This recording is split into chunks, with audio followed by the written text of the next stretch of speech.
Eles trataram um pobre pai solteiro negro como um caso de caridade, então ele caminhou até o palco. O vento do lago Michigan não apenas soprava, mordia.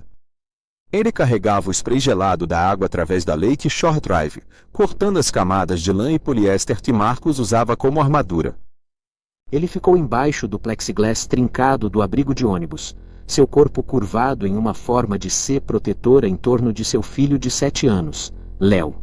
O abrigo cheirava a concreto molhado e a velhos gases de escape. A chuva batia em um ritmo hipnótico contra o telhado, passando por uma costura no plástico e formando uma poça a poucos centímetros dos sapatos quebrados.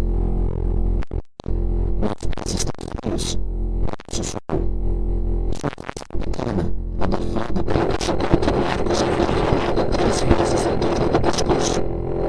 Não sabia, aproximados mais um pouco, então o filho se escolhendo. Distraídos, sua voz era baixo no chão, o chão tocava profundamente ao sapato. Ela falava com frequência, e quando falava, usava palavras como usava dinheiro, compassaram, e apenas quando necessário.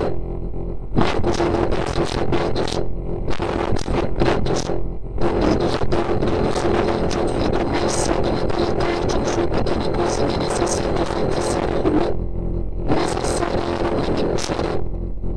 necessária frente à sala. A dobra na caixa dos dedos era profunda, uma cicatriz permanente de 3 anos caminhando para entrevistas, turnos, compromissos que não levavam a lugar nenhum. O calcanhar do sapato direito estava desgastado em um ângulo, desequilibrando sua postura o suficiente para fazer suas costas doerem ao final do dia. Ele olhou para o relógio. Era um Timex com o vidro arranhado. 18h50. O ônibus número 147 estava 12 minutos atrasado. Vamos para o palácio? Léo perguntou, olhando para cima. Seus olhos estavam arregalados, refletindo os faróis do tráfego que passava. Não é um palácio, filho. É um hotel. O Drake. Marcos corrigiu-o gentilmente. Você se lembra das regras? Léo acenou solenemente, o movimento fazendo seu gorro oversized escorregar sobre suas sobrancelhas. Guardanapo no colo, cotovelos fora da mesa. Mastigar com a boca fechada. E não pedir por mais, Léo disse, sua voz caindo para um sussurro. Marcos sentiu uma dor aguda e física no centro do peito. Não foi um ataque cardíaco. Foi o peso específico e esmagador da paternidade sem uma rede de segurança. Ele apertou o ombro de Léo, sentindo o osso fino sob o casaco de brechó. Isso mesmo, disse Marcos suavemente. Você está elegante, Léo, como um rei. Léo estava vestindo seu melhor traje de domingo, uma camisa branca de botão que estava engomada, mas desfiada nas mangas, e calças azul marinho que Marcos havia ajustado na noite anterior, usando uma agulha e linha sob a luz amarela da lâmpada da cozinha. As calças ainda estavam um pouco curtas, revelando meias brancas de atleta enfiadas em sapatos sociais pretos. O ônibus chegou com um rangido de hidráulica e uma explosão de fumaça de diesel que cheirava a óleo queimado. As portas se abriram com um sibilo. Eles embarcaram, Marcos contando o troco exato em moedas de 25 e 10 centavos. Ele deixou as moedas na máquina. Clink, clink, clink. Um som que ecoava o vazio de seus bolsos. O motorista, um homem com pálpebras pesadas e um espírito ainda mais pesado, não olhou para cima.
As luzes da rua mudaram de um laranja sódio intenso para um branco suave e convidativo. Próxima parada Michigan e Walton, anunciou a voz automatizada. Marcos respirou fundo, prendeu a respiração e exalou lentamente. Ele se levantou. Vamos, Léo. Eles desceram do ônibus e entraram em uma atmosfera diferente. O ar aqui cheirava a riqueza. Uma mistura de ozônio, água do lago e o escapamento de sedãs de luxo. À frente deles, o Drake Hotel brilhava como uma lanterna.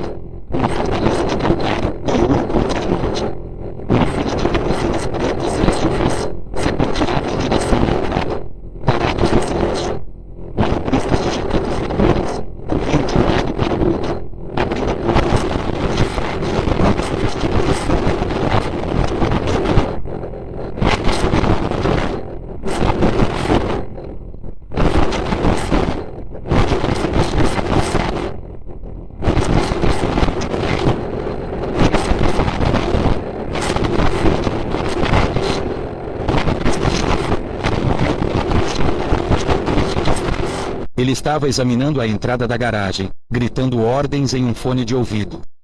Ele viu Marcos e Léo se aproximando a 30 pés de distância. Seus olhos passaram rapidamente por eles. Os sapatos molhados, a jaqueta de poliéster, as meias brancas do menino. O cálculo foi instantâneo. Pobreza. Desloque isso. Ele deu um passo para o lado, bloqueando o caminho para o tapete vermelho, antes mesmo de chegarem à corda de veludo. As entregas são pela parte de trás, chefe, disse o manobrista. Ele não gritou. Ele não rosnou.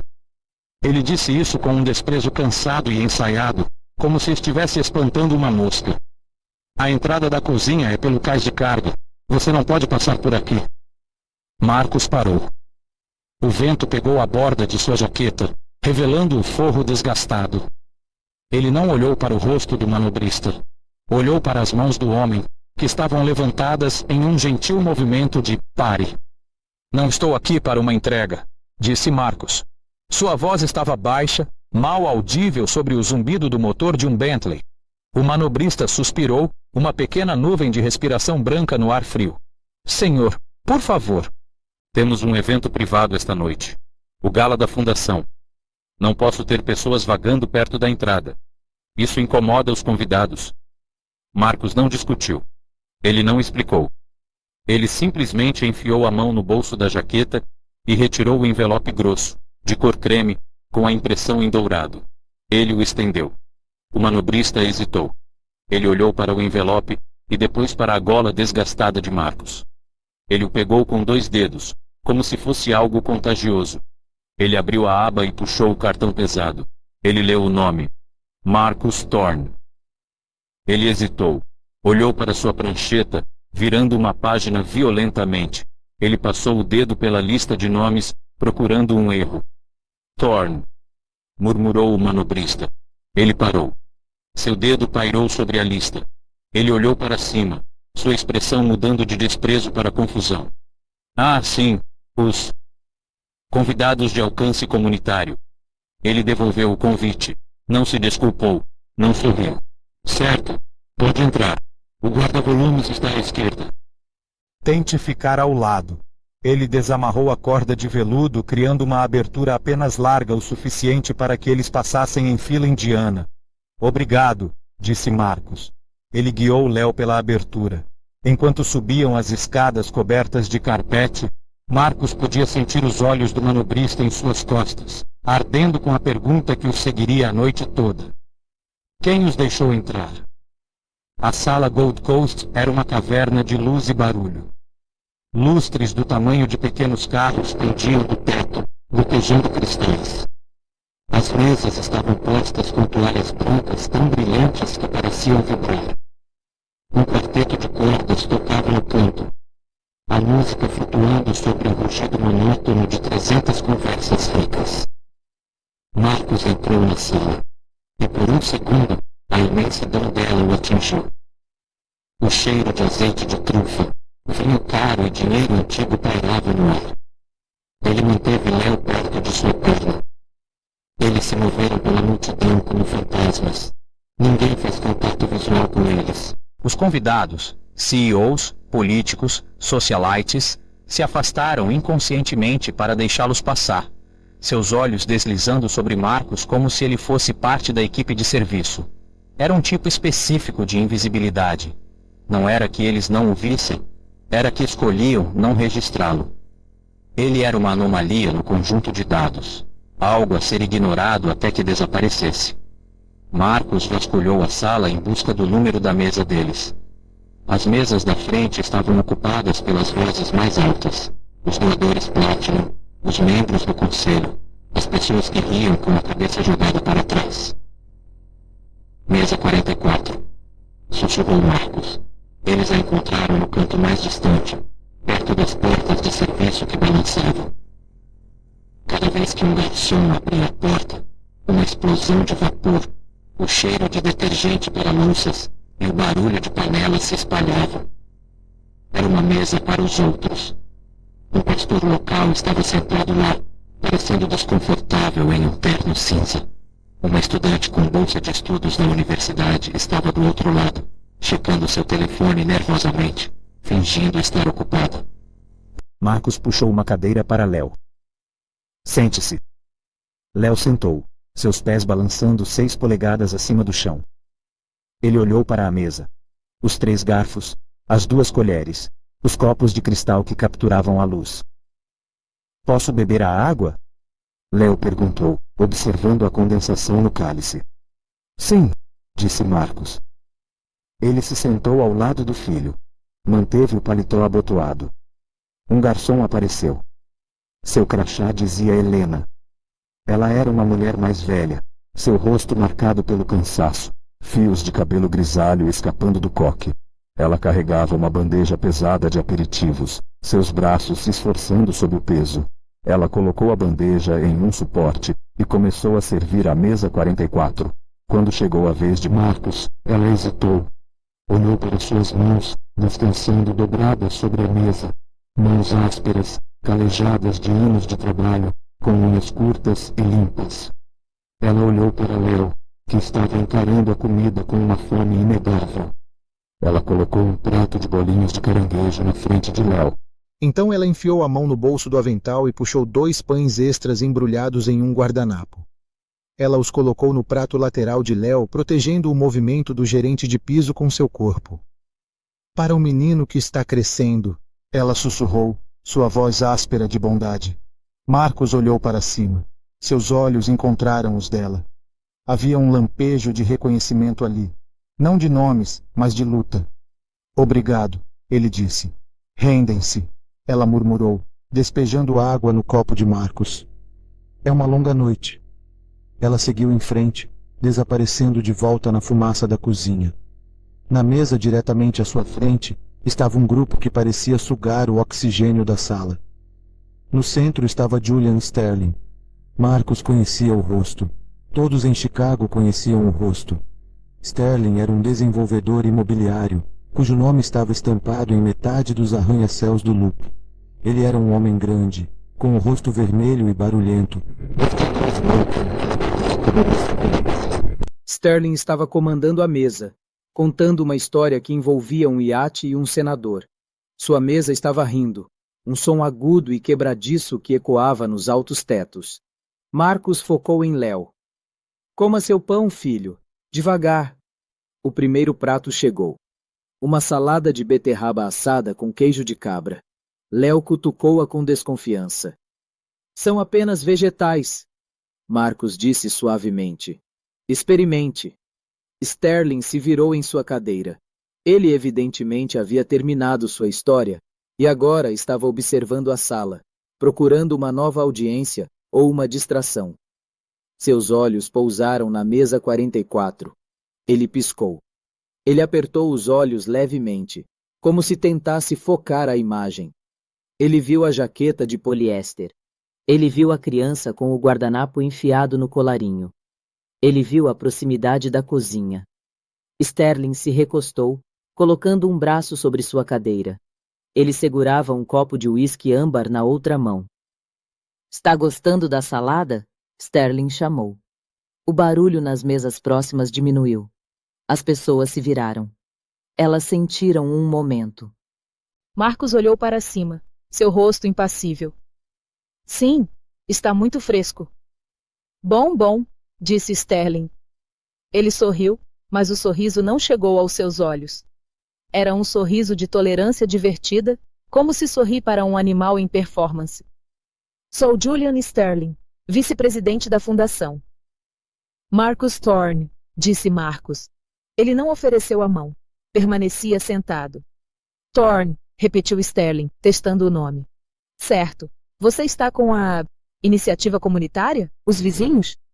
Eu moro no distrito, disse Marcos. Fantástico, disse Sterling, sua voz projetando-se em benefício de sua mesa. Eu estava apenas dizendo à minha esposa. É tão importante que tenhamos membros reais da comunidade aqui esta noite. Assim vocês podem ver o que estamos fazendo por vocês. A visão que temos para o seu bairro. A biblioteca é uma boa adição, disse Marcos em voz baixa. É mais do que uma biblioteca, corrigiu Sterling, girando seu gelo. É um farol, uma influência civilizadora. Você sabe? Dê às crianças um lugar para ir além da esquina da rua. Uma mulher na mesa de Sterling riu nervosamente, bebendo seu champanhe. Marcos sentiu um músculo em sua mandíbula se contrair, um espasmo microscópico. Ele tomou um gole de água. Ele não olhou para a mulher. Ele olhou para Léo, que estava observando a interação com olhos grandes e confusos. É uma área difícil, continuou Sterling, inclinando-se levemente. Eu admiro você. Criar um menino lá? Exige coragem. Sterling colocou seu copo para baixo. Ele enfiou a mão no bolso do seu smoking e puxou uma carteira de couro elegante. Você sabe, disse Sterling, minha empresa está sempre à procura de pessoas confiáveis. Manutenção, limpeza do local, segurança. Se você algum dia estiver procurando trabalho, ou se conhecer alguém... Ele puxou um cartão de visita. Então, ele hesitou. Olhou para o prato de Léo, depois para a jaqueta desgastada de Marcos. Abriu a carteira novamente. Puxou uma nota de $50. Aqui, disse Sterling. Ele jogou a nota na mesa de Marcos. Ela flutuou e pousou ao lado do prato de manteiga. Para o táxi para casa. Ou um agrado para o menino, por minha conta. O ambiente ficou em silêncio. Não era um silêncio chocado. Era um silêncio curioso. As pessoas nas mesas ao redor observavam com fascínio. Era uma cena de uma peça. O magnata benevolente e o pai lutador. Eles esperavam para ver se o pai ficaria quieto ou ofendido. Helena, que estava reabastecendo as caixas de vinho no nosso lado, congelou. Ela encarou o dinheiro. Seu rosto ficou pálido. Ela agarrou o pescoço da garrafa de vinho, seus olhos se movendo rapidamente para Marcos. Marcos olhou para a nota de $50. Estava nova. Verde. Ele olhou para Sterling. Sterling estava esperando gratidão. Ele estava esperando o obrigado, Senhor. Ele estava esperando a validação de sua própria generosidade, a confirmação de que ele era o herói desta história. Marcos não se moveu. Ele não tocou no dinheiro. Ele não tocou no cartão. Ele não parecia irritado. Ele não parecia envergonhado. Ele parecia entediado. Estamos bem, Sr. Sterling, disse Marcos. Sua voz estava monótona. Obrigado pela oferta. O sorriso de Sterling vacilou. A rejeição não se encaixava no roteiro. Apenas tentando ajudar, disse Sterling, sua voz endurecendo ligeiramente. Não deixe o orgulho atrapalhar uma refeição quente, amigo. Nós já comemos, disse Marcos.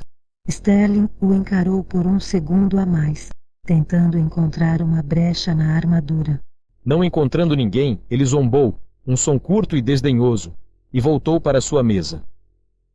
Algumas pessoas, murmurou Sterling alto o suficiente para ser ouvido, não querem ser salvas. Ele deu um tapinha nas costas do amigo e começou outra história. A nota de $50 estava sobre a mesa entre eles. Uma ilha verde em um mar branco. Papai? Léo sussurrou. Por que aquele homem nos deu dinheiro? Marcos pegou seu garfo.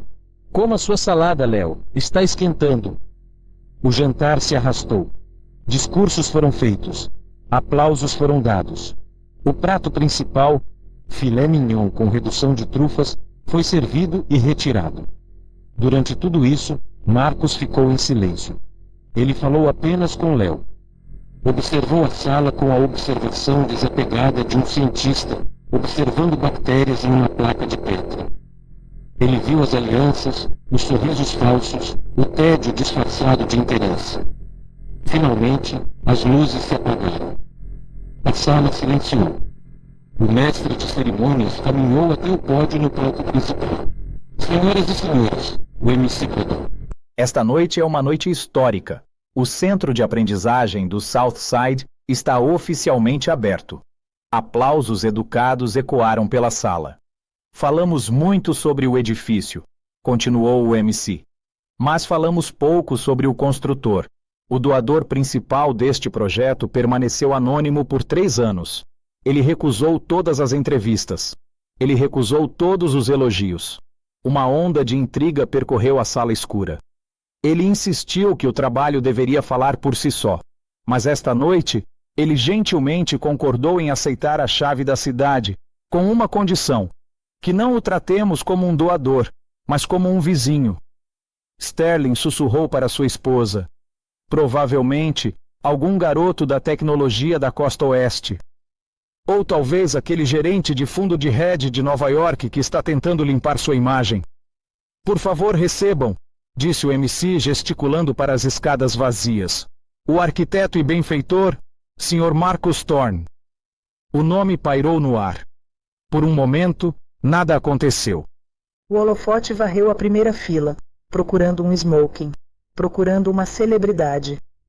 Na mesa 44, perto das portas da cozinha, uma cadeira arrastou-se pelo chão. Era um som áspero, de madeira, no silêncio. Marcos se levantou. Ele abotoou sua jaqueta de poliéster. Ele se inclinou para Léo. Fique bem aqui, Léo. A senhorita Helena vai cuidar de você por 2 minutos. Helena, parada nas sombras, avançou. Ela colocou uma mão no ombro de Léo. Ela olhou para Marcos, com os olhos arregalados, a boca ligeiramente aberta. Marcos se virou. Ele se afastou da mesa. O holofote balançou descontroladamente, procurando o movimento. Ele pegou o meio caminho da pista de dança. O feixe o atingiu.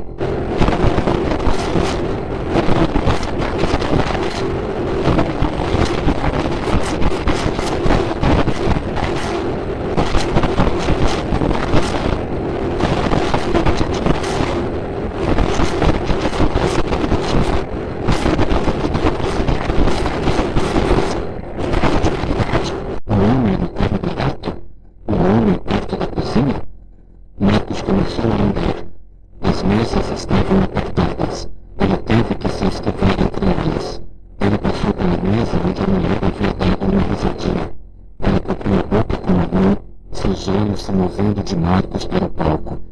Ele passou pela mesa de Sterling. Sterling estava paralisado. Seu corpo estava na metade do caminho até a boca. Ele olhou para Marcos. Ele olhou para a nota de $50 que ainda estava sentada, abandonada, na mesa 44 à distância. O rosto de Sterling perdeu a cor. Ele se deixou cair na cadeira, encolhendo-se, tentando se fazer menor. Ele parecia um homem que acabara de perceber que o chão sob ele era de vidro. Marcos não olhou para ele. Ele não sorriu. Ele não lançou um olhar fulminante. Ele não reconheceu a existência de Sterling. Ele simplesmente passou por ele, seu passo firme, seu olhar fixo no pódio. O silêncio era absoluto. Ninguém se chocou. Ninguém se moveu. O único som era o ritmo clac dos sapatos gastos de Marcos no chão de parquet. Ele chegou às escadas. Subiu lentamente. O MC parecia confuso. Olhou para suas anotações, depois para Marcos, e então de volta para suas anotações. Ele deu um passo para trás, relinquindo o microfone. Marcos ficou atrás do pódio. Ele era alto. Teve que inclinar o microfone de pescoço de ganso para baixo. Ele olhou para a sala. Viu 500 das pessoas mais poderosas da cidade. Viu o julgamento que havia sido substituído por choque. Viu a vergonha se infiltrando em seus olhos. Ele não sorriu. Eu cresci na 60ª com Halstead, disse Marcus. Sua voz era calma. Não era a voz de uma vítima, era a voz de uma montanha. Eu sei como é quando o aquecimento é desligado em janeiro. Eu sei como é esperar por um ônibus que nunca vem porque o motorista não quer parar no seu bairro. Ele descansou as mãos nas laterais do pódio. Eu ouvi um homem esta noite dizer que queria trazer cultura para o meu distrito. Ele fez uma pausa. Ele deixou o silêncio se estender, até que se tornasse desconfortável. Ele deixou as palavras pairarem ali, pesadas e acusatórias. Não precisamos que você importe cultura, disse Marcus em voz baixa. Temos cultura. Temos sobrevivência. Temos coragem.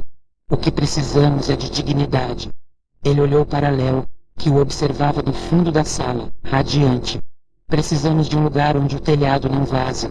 Precisamos de um lugar onde as luzes permaneçam acesas. Precisamos de um espaço onde um pai possa sentar-se com seu filho e não sentir que está invadindo. A sala estava tão silenciosa que se podia ouvir a chuva batendo no telhado do hotel. Eu não projetei este edifício para você, disse Marcus para a sala. E eu não paguei por isso com suas doações.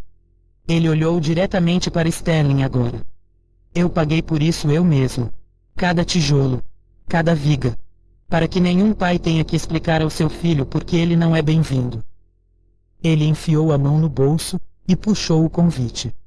Você cobrou $5.000 por prato para este jantar, disse Marcus.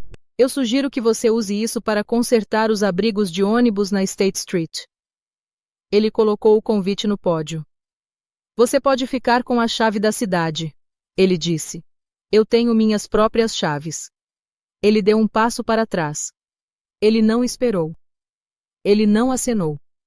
Ele se virou e desceu as escadas. Não houve aplausos. A sala permaneceu em silêncio. Era um silêncio atordoante e pesado. O tipo de silêncio que se segue a uma mudança súbita e violenta na pressão do ar. O público estava paralisado, despojado de sua armadura habitual de polidez. Marcus caminhou de volta pela multidão. Desta vez, a multidão se abriu. Eles puxaram suas cadeiras para dentro. Eles se levantaram para deixá-lo passar. Eles o olharam com um respeito aterrorizado. Ele passou por Sterling. Sterling estava olhando para a toalha da mesa, incapaz de levantar a cabeça.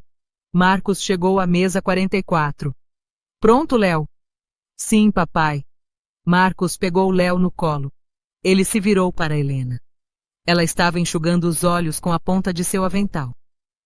Sr. Thorne? Ela sussurrou.